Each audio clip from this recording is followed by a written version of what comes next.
All right, video 7 of my End Time series. We're going to be looking at things about Revelations 21 and 22, the new heaven and earth. Now, I'm sure that you've been taught that the new heaven and earth is something that is yet to come. It's actually heaven, or it's where you go when you die, or things like that. What is listed in Revelations 21 and 22. Of course, you go to heaven. Whatever. I'm not talking about that. I'm talking about these specific verses. What they're the subject of them, what they're talking about, is actually something different. If these chapters were talking about heaven as we think of it, the end all be all, there would be no curses, sickness, bad people, etc. But these things are still around in these chapters. I believe the New Jerusalem is the bride. If you look at Revelations 21:2, a new heaven and new earth.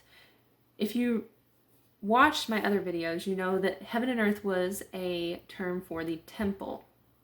So when John is writing this prophecy and using prophetic language, again, he is talking about a new temple.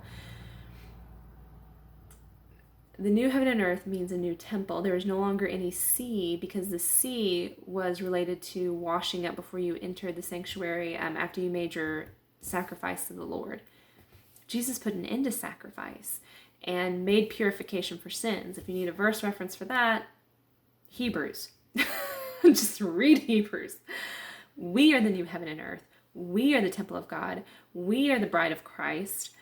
And I can give you so many examples for that too. I'm going to go ahead and just throw some scriptures at you to back all this up that you can look at later, because it's just too much to read all in one video. But okay, Hebrews 1:3, Hebrews 9:14, Hebrews 10:22, John 15:3, 1 Corinthians 3:16 through 17, 1 Corinthians 6:15 through 20, 2 Corinthians 6:16, 1 Peter 2:5, Ephesians 2:19 through 22, Revelations 3:12, John 3:29, Mark 2:19, Matthew 25:1 through 13, Ephesians 5:22 through 33, and Romans 7:4.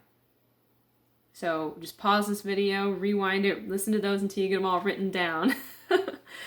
The new heaven and earth, it says, comes down out of heaven. It doesn't say it's heaven itself. And we know there's a temple in heaven because Jesus put his blood on the mercy seat. So if there's not like a sea and it actually is a new thing, I'm just saying we are the temple, we are the new heaven and earth, so we don't need another temple. We are the temple. But there is a temple in heaven. This new heaven and earth it says there's no temple, I believe, in Revelations 21 verse 22, because the Lord and the Lamb are its temple. Which makes sense if we're the temple, right?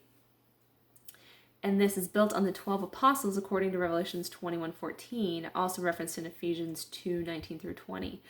What is our word built upon? A lot of the New Testament is built upon the writings of the apostles.